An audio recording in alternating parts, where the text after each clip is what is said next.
اچھا یہ بتا دیں کہ فواد چودھری ہیں، علی زیدی صاحب ہیں، اور بھی بہت سے لوگ ہیں جو کچھ مہینے پہلے الیکشن سے پہلے انہوں نے سیاست سے علیحدگی کا اعلان کر دیا، پی ٹی آئی سے لا تعلقی کا اعلان کر دیا.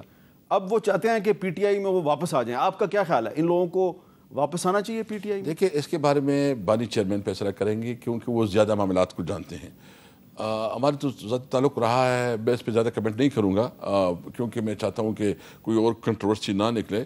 لیکن بانی چیئرمین نے اس کے اوپر ایک کمیٹی بنائی ہے اور وہ کمیٹی جو ہے نا بانی چیئرمین کو ایک باقاعدہ رپورٹ دے گی، تو وہ جو فیصلہ کریں گے اور وہ بھی ہوگا جب خان صاحب انشاءاللہ رہا ہوں گے، اس کے بعد یہ سارے ڈیسیجن ہوں گے. اسد قیصر صاحب، مولانا فضل الرحمان صاحب جو ہیں وہ حکومت کی تو مخالفت کر ہی رہے ہیں. اب وہ کہہ رہے ہیں جی نئے انتخابات ہونے چاہیے، اور آج تو عوامی نیشنل پارٹی کے جو صوبائی صدر ہیں خیبر پختونخوا کے میاں افتخار حسین صاحب، انہوں نے بھی کہا ہے کہ نئے انتخابات کروائے جائیں.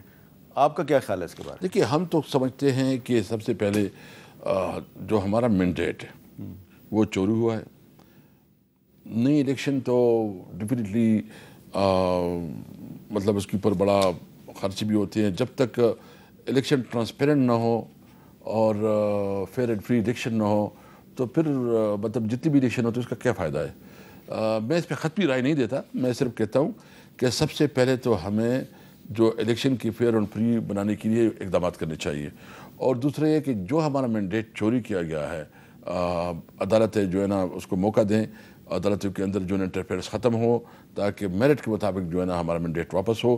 عوام نے ہمیں مینڈیٹ دیا ہے اور یہ ہماری رسپانسبلٹی ہے کہ اس ملک کو چلائیں. اب ایک سوال ہے بڑا اہم کہ جو آپریشن عزم استحکام ہے اس پہ آپ کا موقف بڑا واضح ہے.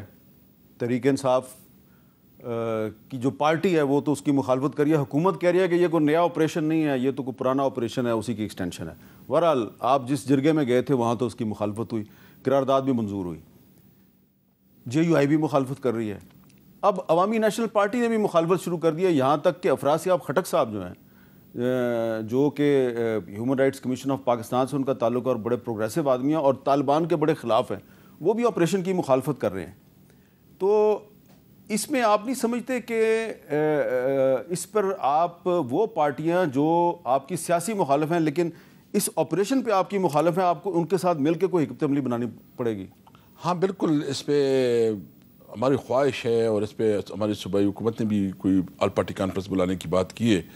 اور ہم کل جو ہے نا جو ہمارا الائنس ہے اس پہ ہم مشاورت کر رہے ہیں کہ یا تو ہمیں صوبائی حکومت کرے یا اگر وہ نہیں کرتی تو ہم جو ہے نا اس کے حوالے سے ایک میٹنگ بلائے جو کہ اپوزیشن پارٹیاں ہیں اس کی میٹنگ بلائے. لیکن ایک سوال ہے اسد قیصر صاحب کہ آپ کے صوبے کے بہت سے سیاستدان، بہت سے صحافی وہ یہ بات مانتے ہیں جی کہ خیبر پختونخوا کے کئی علاقوں میں صورتحال یہ ہے کہ شام 5-6 بجے کے بعد وہاں پہ حکومت کی ریٹ ختم ہو جاتی ہے، اور یہاں تک ہے کہ جی کچھ علاقوں میں چیک پوسٹیں بنا لی ہیں ملیٹنٹس نے.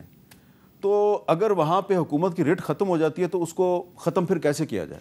دیکھیں سب سے پہلے بات یہ ہے کہ آپ نے عوام کے اعتماد کو بحال کرنا ہے. جب تک عوام کی، کیونکہ جو آپریشنز ہوئے ہیں وہ آپ دیکھ رہے ہیں کہ اس کی کتنی نقصانات ہوئے ہیں. اس نے تو ایک تو ہماری جو کلچر ہے اس کا تباہ برباد کیا، ہماری فیملیز جو ہے نا بہت بری طرح متاثر رہی، بہت لوگ جانی مالی نقصانات ہوئی اور خاص کر معاشی طور پر بھی ہم تباہ برباد ہو گئے. وہ علاقہ جو ہے نا رہنے کے قابل نہیں رہا. وہ آپریشن کی جو اثرات ہیں وہ ابھی تک نہیں ختم ہوئی. تو ہمیں شک یہ ہے کہ یہ جو کچھ کر رہے ہو تم آپریشن کر رہے ہو اس کے تو ابھی تک نتائج یہ نکلنے چاہیے تھی کہ یہ ختم ہوتی. اور اس وقت ایک جو بیداری پیدا ہوئی نا ہمارے لوگوں میں، اور جو وہ کہتے ہیں کہ کسی طور پر ہم کسی کی بندوق کی حمایت نہیں کریں گے، ہم امن چاہتے ہیں، تو یہ ایک بہت بڑی بیداری ہے. اس کو پاسون کہتے ہیں، پشتوں میں پاسون کہتے ہیں.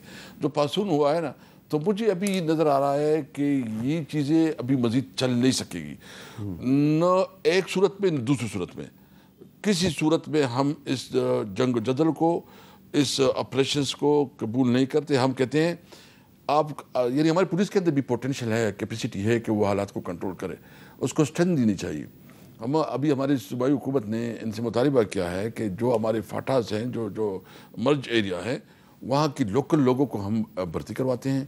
ہمیں تقریباً آپ فائنانسز دے، 10,000 ہماری آ جائے گی، سیکیورٹی کے مسائل حل ہو جائیں گے کیونکہ لوکل لوگ ایک دوسرے کو جانتے ہیں نا، وہ اس کا پھر انفلوئنس ہوتا ہے.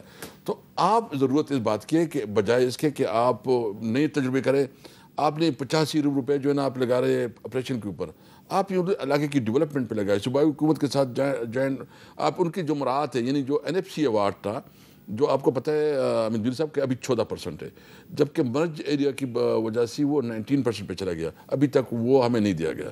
NFC ایوارڈ کی جو کمٹمنٹ تھی، یعنی 3% جو ہے نا ایچ صوبہ اور فیڈرل گورنمنٹ دے گا، وہ نہیں دے رہے۔ مرج ایریا کے ساتھ جو کمٹمنٹ تھی کہ 10,000 بلین یعنی ہر سال 100 بلین ہم دیں گے، وہ نہیں دے رہے۔ نیٹ ہائیڈرل پرافٹ کی وہ نہیں دے رہے، جو آپ کے 111 ارب روپے ہمارے پڑے ہیں وہ نہیں دے رہے۔ یعنی آپ نے صوبے کے ساتھ جو جتنی بدنیتی، بغض، حسد کر سکتے ہو وہ کر رہے تھے کہ تاریخ انصاف کو انہوں نے نوٹس دیا۔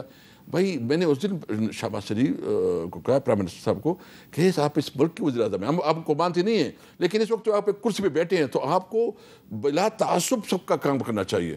تو میں سمجھتا ہوں کہ اس کے لیے ضروری ہے کہ اگر کوئی اقدامات ہو لوکل کو، خیبر پختونخوا کی جتنی سیاسی پارٹیاں ہیں سب کو اعتماد پہ لے کے کوئی ڈیسیجن لے لیں۔ اچھا، بہت بہت شکریہ اسد قیصر صاحب، آپ نے ان کی گفتگو سنی۔ وہ کہتے اگر خیبر پختونخوا کے علاقوں میں کسی آپریشن کی واقعی ضرورت ہے تو اس کے لیے جو مقامی سٹیک ہولڈرز ہیں اور سیاسی جماعتیں ہیں ان سب کو اعتماد میں لے کے آگے بڑھا جائے۔